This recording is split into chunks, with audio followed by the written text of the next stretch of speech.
आइए सब लोग कमर सीधी करें,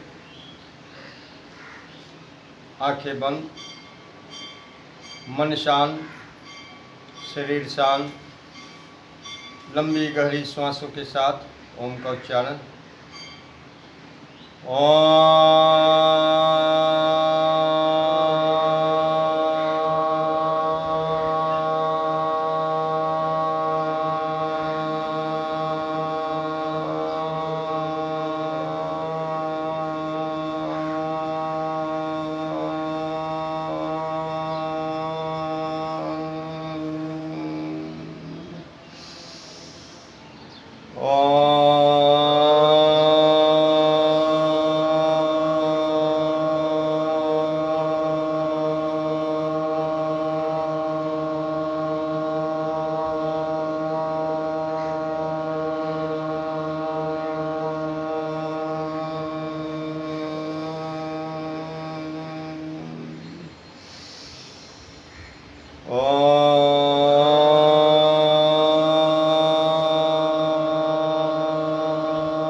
आइए सबके लिए सद्बुद्धि, सबके लिए उज्जवल भविष्य की कामना भावना करते हुए गायत्री महामंत्र हमारे साथ साथ ओम भूर्भुवः स्वः तत्सवितुर्वरेण्यं भर्गो देवस्य धीमहि धियो यो नः प्रचोदयात्। ओम भूर्भुवः स्वः तत्सवितुर्वरेण्यं भर्गो देवस्य धीमहि धियो यो नः प्रचोदयात्। ओम भूर्भुवः स्वः तत्सवितुर्वरेण्यं भर्गो देवस्य धीमहि धियो यो नः प्रचोदयात्। ओम भूर्भुवः स्वः तत्सवितुर्वरेण्यं भर्गो देवस्य धीमहि धियो यो नः प्रचोदयात्। ओम भूर्भुवः स्वः तत्सवितुर्वरेण्यं भर्गो देवस्य धीमहि धियो यो नः प्रचोदयात्। आइए भगवान शंकर का ध्यान करेंगे। महामृत्युंजय मंत्र हमारे साथ साथ ओम त्र्यंबकं यजामहे सुगंधिं पुष्टिं वर्धनम् उर्वारुकमिव बन्धनान् मृत्युर्मोक्षिः मामृतात्। ओम त्र्यंबकं यजामहे सुगंधिं पुष्टिं वर्धनम् उर्वारुकमिव बन्धनान् मृत्युर्मोक्षिः मामृतात्। ओम त्र्यंबकं यजामहे सुगंधिं पुष्टिं वर्धनम् उर्वारुकमिव बन्धनान् मृत्युर्मोक्षिः मामृतात्। आइए आप जिस भी गुरु से जुड़े हों, जिनको आप मानते हों, उनका ध्यान करेंगे। गुरु वंदना। ओम गुरुर्ब्रह्मा गुरुर्विष्णुः गुरुर्देवो महेश्वरः गुरुर्साक्षात् परब्रह्म तस्मै श्री गुरुवे नमः। अखण्डमण्डलाकारं व्याप्तमेन चराचरं तत्पदं दर्शितं येन तस्मै श्री गुरुवे नमः। मातृवत् लालित्री च पितृवत मार्गदर्शिका नमो अस्तु गुरु सत्ताय श्रद्धया प्रज्ञाता ज्ञा। ओम सद श्री गुरु सत्ताय नमः। ओम श्री माँ गायत्री दिव्ये नमः। ओम अस्तुतामया वरदा वेद माता प्रचोदयन्तां पावानि द्विजानामः। आयु प्राणं प्रजां पशुं कीर्तिं दर्विनं ब्रह्मवर्चसं मह्यं दत्त्वा व्रजत ब्रह्मलोकम्। बोलिए भारत माता की, भारत माता की, भारतीय संस्कृति की, भारतीय संस्कृति की। वंदे वंदे वंदे। आइए हम सब लोग पुनः 5 मिनट उनका ध्यान करेंगे, जिनसे सारे सृष्टि में हलचल है, जो प्राण को प्रवाहित कर रहे हैं। भगवान सूर्य पुनः कमर सीधी करें। आपके सामने उदयमान स्वर्णिमाभा लिए हुए भगवान सूर्य की तस्वीर है। पहले आप एकाग्र मन से उन्हें देखें।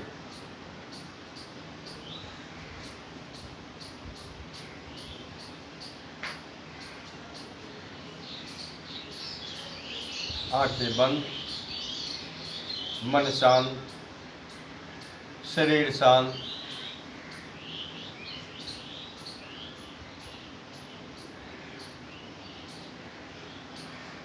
अपने सूक्ष्म नेत्रों से उदयमान स्वर्णिमाभा लिए हुए भगवान सूर्य का ध्यान करें।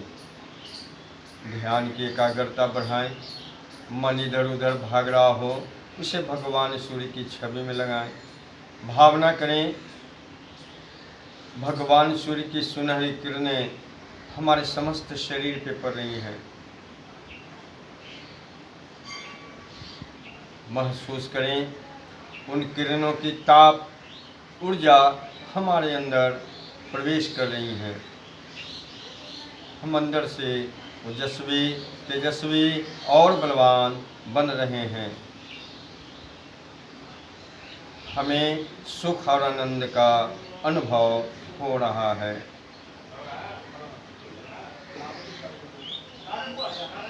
भगवान सूर्य की किरणें हमारे मस्तिष्क पे पड़ रही हैं। हमारी बुद्धि प्रखर हो रही है। हमारा स्मरण शक्ति बढ़ रहा है। हमें प्रज्ञा सद्बुद्धि आ रही है।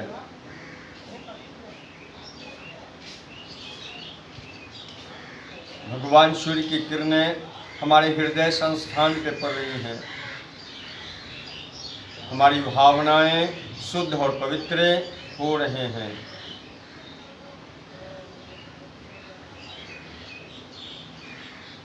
भगवान सूर्य की किरणें हमारे नाभि संस्थान पे पड़ रही हैं।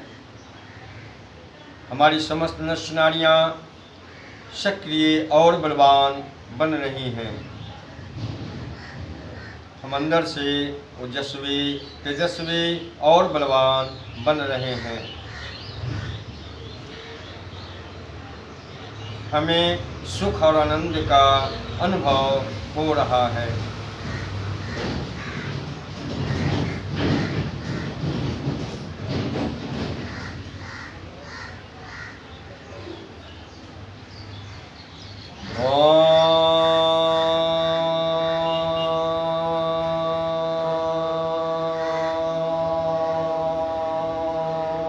तमसो मा ज्योतिर्गमय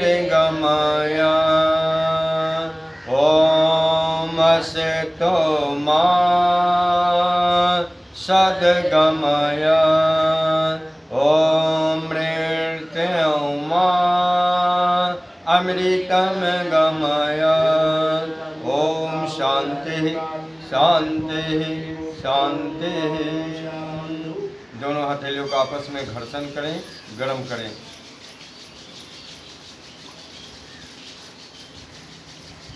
गर्म हो जाए, मस्तिष्क का स्पर्श करें, सेक करें। आंखों का स्पर्श करें, सेक करें। पूरे चेहरे का, पूरे शरीर का भाव करेंगे। हमारा समस्त शरीर निरोग बन रहा है। हम अंदर से ओजस्वी, तेजस्वी और बलवान बन रहे हैं। हमारी समस्त नस नाड़ियाँ सक्रिय और बलवान हो रही हैं। ऐसी भाव करते हुए धीरे धीरे स्पर्श करते चले जाएं। आपके अंदर में जो नेगेटिव पावर्स होते हैं सब बाहर हो जाएंगे। आप में एक सकारात्मक ऊर्जा आ जाएगी। आइए धीरे धीरे आंखें खोलें, भाव करें मैं अंधकार से प्रकाश की ओर आ गया हूँ। ऐसी भाव करते हुए धीरे धीरे आंखें खोलें।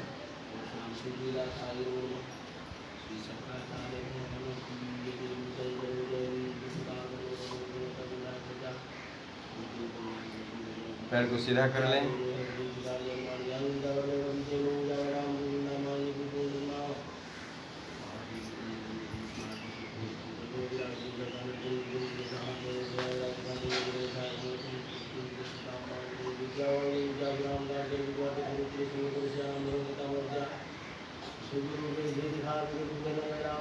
आइए श्वास को छोड़ते हुए पैर को आगे की ओर तानिए।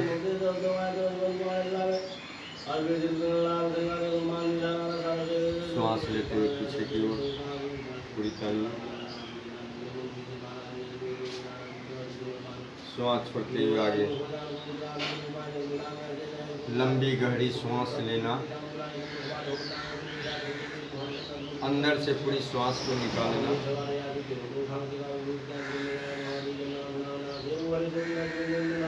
यानी प्राणवायु ऑक्सीजन को पूरी लेना और अंदर से कार्बन डाइऑक्साइड खराब वायु को पूरी तरह से निकाल देना। इस क्रिया पर सबको ध्यान ज़्यादा देनी है। श्वास लेने में फेफड़ा पूरा फूले, श्वास को छोड़ने में फेफड़ा पूरा सिकुड़ जाए। यह क्रिया अनवरत चलते रहती है। आइए उंगली को आगे की ओर मोड़े, श्वास छोड़ते हुए, श्वास लेते हुए पीछे, तब तक जब तक परमात्मा ने हमें श्वासों का स्टॉक देके यहाँ पे भेजा है।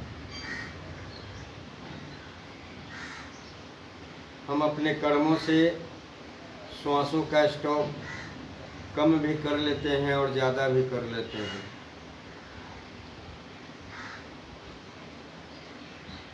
हमारे कर्म ऐसे हों, बुरे हों, तो श्वासों का स्टॉक कम हो जाता है। और कर्म अच्छे रहेंगे, कर्म परोपकारी वाले रहेंगे, कर्म सेवा भावी रहेंगे, तो हमारा सांसों का स्टॉक बढ़ जाता है। यानी कि सांसों का स्टॉक बढ़ने का मतलब है लंबी आयु की प्राप्ति। लंबी आयु की प्राप्ति का मतलब है कि मरना तो सबको, शरीर को सबको छोड़ना, ये रूपांतर है। लोग समझते हैं कि इसका अस्तित्व खत्म हो जाता है शरीर छोड़ने के बाद, लेकिन ऐसा नहीं है, रूपांतर है। एक बीज अपने वर्तमान अवस्था में रहता है तो वही दिखता है, वो बीज किसी भी चीज़ का, बिया जिसको कहते हैं। लेकिन वही बीज जब प्रतिक्रिया करता है, जब भूमि से स्पर्श होता है उसका,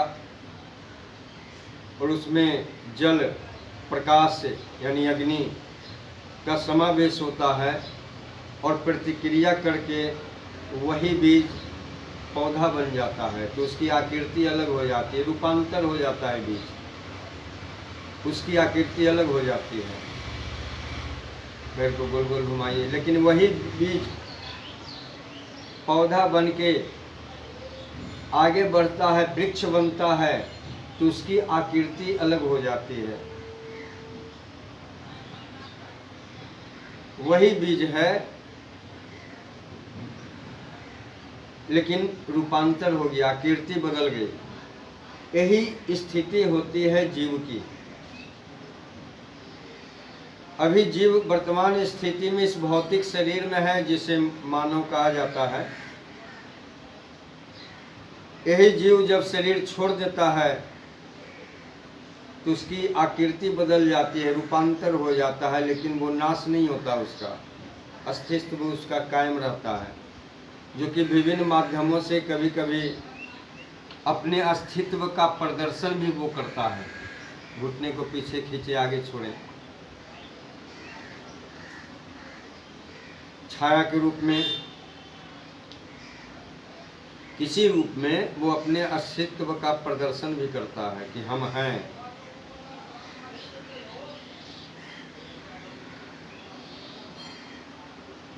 ये कर्म भूमि है। हम सबको मानव तन कर्म करने के लिए मिला है। निर्धारण करना है कैसा कर्म करने के लिए मिला है, कौन सा कर्म, जिस कर्म के माध्यम से हमें प्रज्ञान की प्राप्ति हो और प्रज्ञान की प्राप्ति होने के बाद मोक्ष की प्राप्ति हो जाए। मोक्ष का मतलब होता है शांति। घुटने को पीछे खींचे, आगे छोड़े। शांति, हमें शांति प्राप्त हो जाए, बेगरता खत्म हो जाए, तनाव खत्म हो जाए। और ये जब सारी चीज़ खत्म हो जाए तो असीम शांति का अनुभव होता है। इसी को मोक्ष कहते हैं। किसी चीज़ के लिए भी व्यग्रता नहीं। पैर को मोड़े। लेकिन होगा कभी, जब स्वस्थ तन में स्वस्थ मन रहेगा तब। हमारा तन ही, शरीर ही स्वस्थ नहीं है, विभिन्न रोगों से ग्रसित है।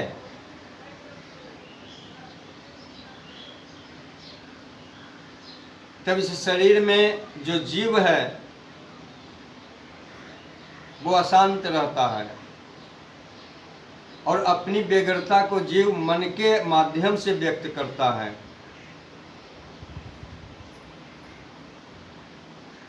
मन को उद्वेलित कर देता है, मन अशांत हो जाता है। जीव तो अंदर है, आत्मा अंदर है, लेकिन मन को उद्वेलित करता है और मन के माध्यम से ही ऐसे ऐसे कर्म करने लगता है जो एक अशांत व्यक्ति को आपने देखा होगा करते हुए। बेगरता, तनाव, अशांति। इसलिए योग आपको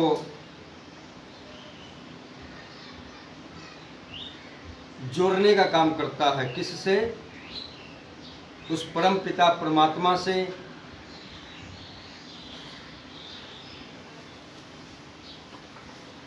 जब हम धीरे धीरे जुड़ने लगते हैं तो सारी बातें समझ में आ जाती है।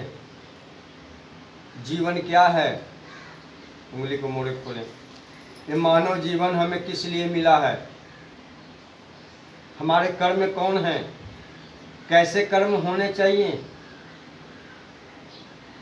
ये सारी बातें आपको आंतरिक स्थिति से उस परमात्मा की प्रेरणा आपके अंदर में उतरती चली जाती है और आप उस ओर बढ़ते चले जाते हैं, परमात्मा की ओर। परमात्मा मतलब वसुधैव कुटुंबकम। भगवान विराट रूप में ये बात को प्रदर्शित कर दिए थे कि सब में मैं हूँ, किसी भी प्राणी में मैं हूँ। और जब सब में मैं हूँ तो हम किसका नुकसान करें?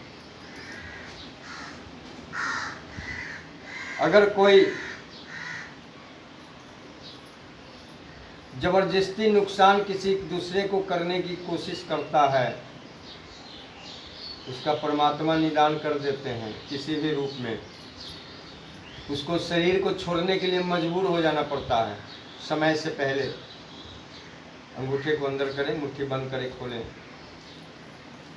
योग वास्तविक शरीर को स्वस्थ, मन को स्वस्थ करने का एक रास्ता है। शरीर स्वस्थ रहेगा तो सब काम होंगे, शरीर अस्वस्थ रहेगा तो कोई भी काम नहीं हो पाएगा। तो सबसे प्राथमिक पहला हमारा कर्तव्य है हम स्वस्थ रहें। स्वस्थ कैसे रहेंगे? हम हमेशा आपको बतलाते रहे हैं। पतंजलि ऋषि ने इसका 8 आयाम दिया है। और उस 8 आयाम में दो सबसे पहले यम और नियम, उसका 5 अलग जो है सिद्धांत हैं। यम, नियम, आसन, प्राणायाम, प्रत्याहार, धारणा, ध्यान और समाधि। धारणा, ध्यान और समाधि 3 को जो अंत में है वो आंतरिक स्थिति को मजबूत करता है, जिसमें भावना भी है, विचारना भी है, मन भी है और संस्कार भी है। आंतरिक स्थिति को मजबूत करता है। लेकिन 5 जो हैं, अब 5 के 2 अलग अलग 5, वो बाहरी स्थिति को मजबूत करता है। दोनों हाथ कंधे पे। अभी तक हम सब लोग योग को पूरी तरह समझ नहीं पाए। श्वास लेते ऊपर, श्वास छोड़ते नीचे। जो योगी होगा वो संकल्पवान होगा, और किसी चीज़ के लिए वो संकल्प ले लेता है तो उसको पूर्णता तक पहुंचाता है। वो ये पंडित जी पहले संकल्प करवाते हैं और उसके बाद पूर्णाहुति करवाते हैं। पूर्णाहुति का मतलब है नहीं समझ में आया आज तक। चलो पूर्णाहुति हो गई, पूजा समाप्त हो गई। ओम पूर्णामदः पूर्णामिदं पूर्णात् मुदच्यते, मतलब जब तक वो कार्य जो संकल्पित है, जब तक वो पूरा नहीं होता तब तक हम उस पर अडिग रहें। आइए पीछे से आगे की ओर अडिग रहें, इसका नाम है संकल्प। लेकिन संकल्प टूटते रहते हैं, क्योंकि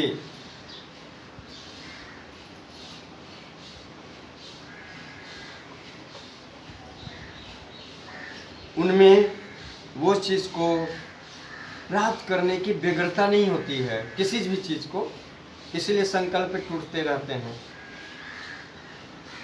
आइए दोनों हाथ नाभि पे और कंधे को गोल गोल घुमाइए।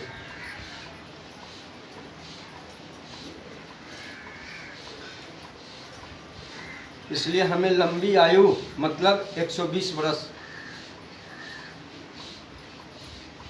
और ये आयु का संबंध हमारे पूर्व जन्मों से भी है। उस जन्म के संस्कार कर्म से भी संबंध जुड़ा हुआ है, और इस जन्म से भी। आज स्थिति आ गई है, लोग एक दूसरे से बात करने से भी डर रहे हैं, एक दूसरे के यहाँ जाने से भी डर रहे हैं। कोई अगर किसी को सर्दी खांसी बुखार हो गया तो उसके यहाँ जाना ही बंद कर दिए। अरे मत जाओ, चाहे कितना हो निजी काहे नहीं हो, मत जाओ। काहे? एक तरफ लोग कहते हैं अरे मरना तो है ये है, क्या दिक्कत है, और दूसरे तरफ इतना डर रहे हैं जगह कोई हिसाब नहीं है। एक तरफ कहते हैं कि अरे परमात्मा सब जो है कि नहीं, जिसको जाना होगा जाएगा, जिसको रहना होगा रहेगा, लेकिन दूसरे तभी डरते हैं।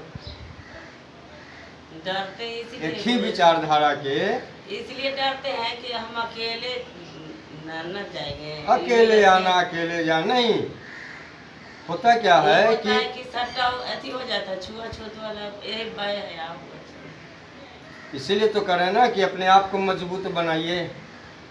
आइए कंधे को ऊपर नीचे, अपने आप को मजबूत बनाइए। कोई छुआछूत नहीं है। नेचुरोपैथी वो कहता है, यानी कि प्राकृतिक चिकित्सा, आपकी इम्यूनिटी पावर, रोग प्रतिरोधक क्षमता कम होती है तभी कोई वायरस आपको अटैक कर सकता है। आप में अगर रोग प्रतिरोधक क्षमता अगर ज़्यादा है, कोई वायरस आपका कुछ बिगाड़ नहीं सकता। इस रोग प्रतिरोधक क्षमता को बढ़ाने के लिए साइंस भी अब बोल रहा है। इसके पहले वो नहीं बोलता था, अब बोल रहा है आप ही काढ़ा पी लीजिए, आप योग कीजिए, आप ऐसे रहिए, फालतू चीज़ मत खाइए, आपकी इम्यूनिटी पावर बढ़ेगी। अब बोल रहा है, पहले से सूता हुआ था WHO। जोधपुर है वो तो बोल रही थी वो दिन कि हमको डॉक्टर ने बोला है हम चलेंगे बल्कि भैया हम लोग कैसे बोले डॉक्टर की ऐसे करना है कि ऐसा ऐसा सुई दवाई दे दी आपको, दर्द जोड़ के दर्द है नहीं ठीक हो जाए, ये लोग करना। अच्छा चलिए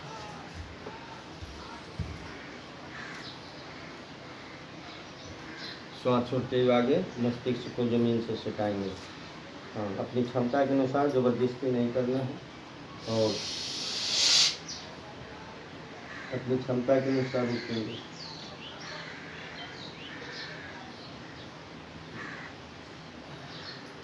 इतने दिन में ना हो रहा है,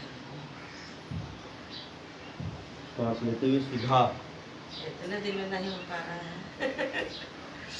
पैर के फासले को कम करें,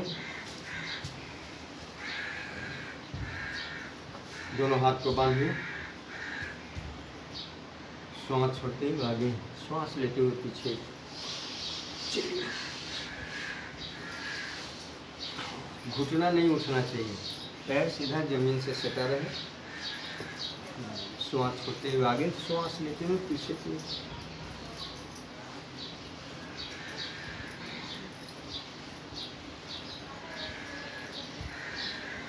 बाएं से दाएं।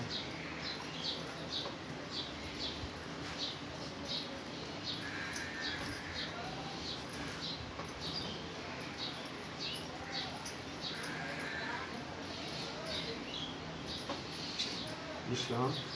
दाहिने पैर को सीधा करें, बायां दाएं से सटाइए।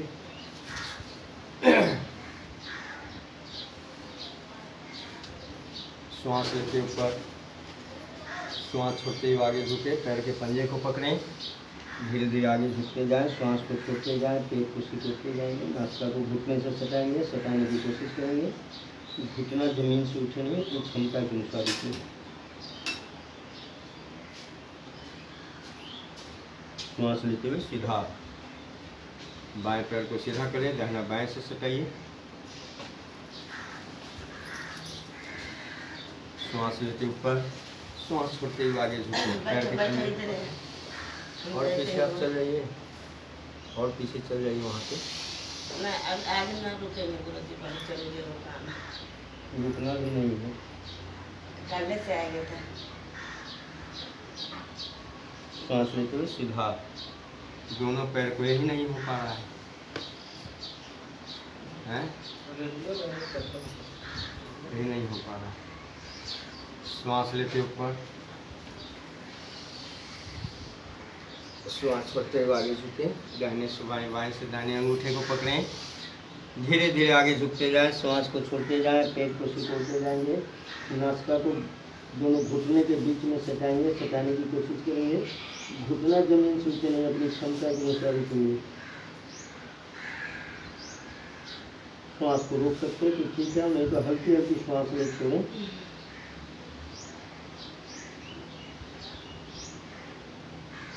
नहीं सट रहा कोई बात नहीं है, जहाँ तक झुक पाते हैं वहीं तक रुकने की कोशिश करें।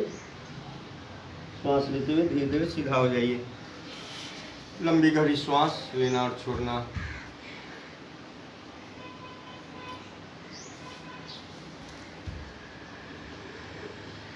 दोनों हाथ को पीछे करें, एक दूसरे से बांध लीजिए।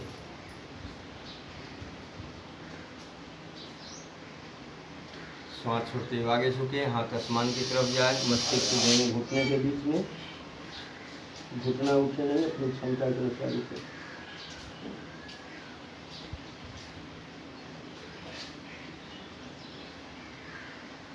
श्वास लेते हुए सीधा और सब कुछ चलिए। थोड़ा थोड़ा शरीर के लिए ज़रूरी है, जो शरीर जाम होता है, जितने भी जोड़ बने हुए शरीर के अंदर में परमात्मा ने बनाए हैं, हिलने डुलने के लिए, मुड़ने के लिए, झुकने के लिए, उस सब में लचीलापन हो, उसमें मुलायमियत हो, इसके लिए योग आसन, आसन जो कहा गया है, इसी के लिए बना हुआ है कि आपके अंदर में खान पान के कारण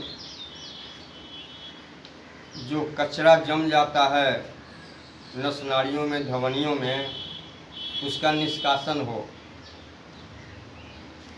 इसलिए है। और जो 3 बातें मैंने बतलाई है आपको, वो है अंदर की बात, अंदर की बात, इसमें धारणा, ध्यान और समाधि है। धारणा, ध्यान और समाधि, ये आंतरिक बात है। और जब तक आंतरिक स्थिति मजबूत नहीं होगी तब तक आपका ऊपरी जो आवरण है वो भी मजबूत नहीं हो पाएगा। जड़ में जब तक खाद पानी अच्छे से नहीं पहुंचेगा, मान लीजिए कि कोई पौधा है, वो पौधा इतना विकसित नहीं हुआ है कि वो जड़ के माध्यम से पृथ्वी माता से सारी तत्वों को, एनर्जी को वो ले सके। उसको माली को ही देखभाल कर करके एनर्जी देना पड़ता है।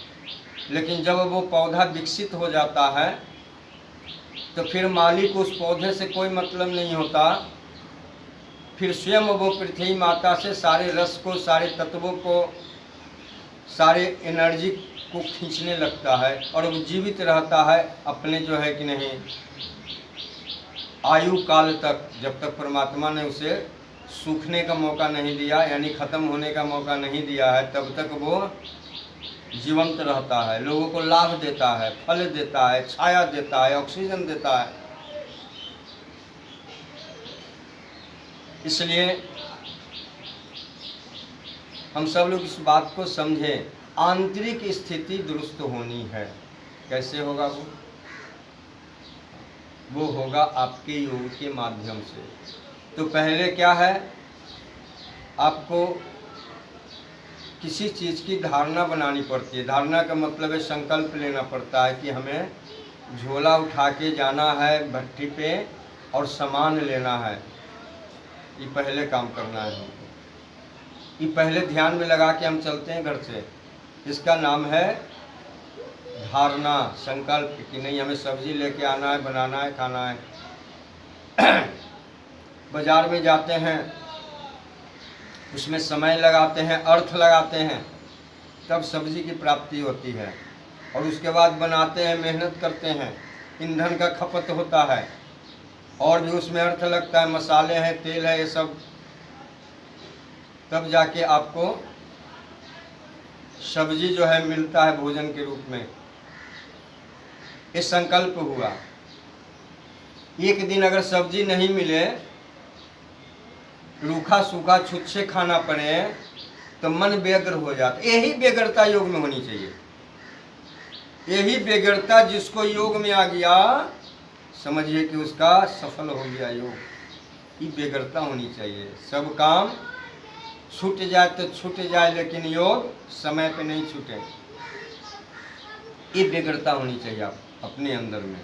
और कहा जाता है कि जिस संकल्प को लेकर के कोई भी इस रास्ते पे चलता है,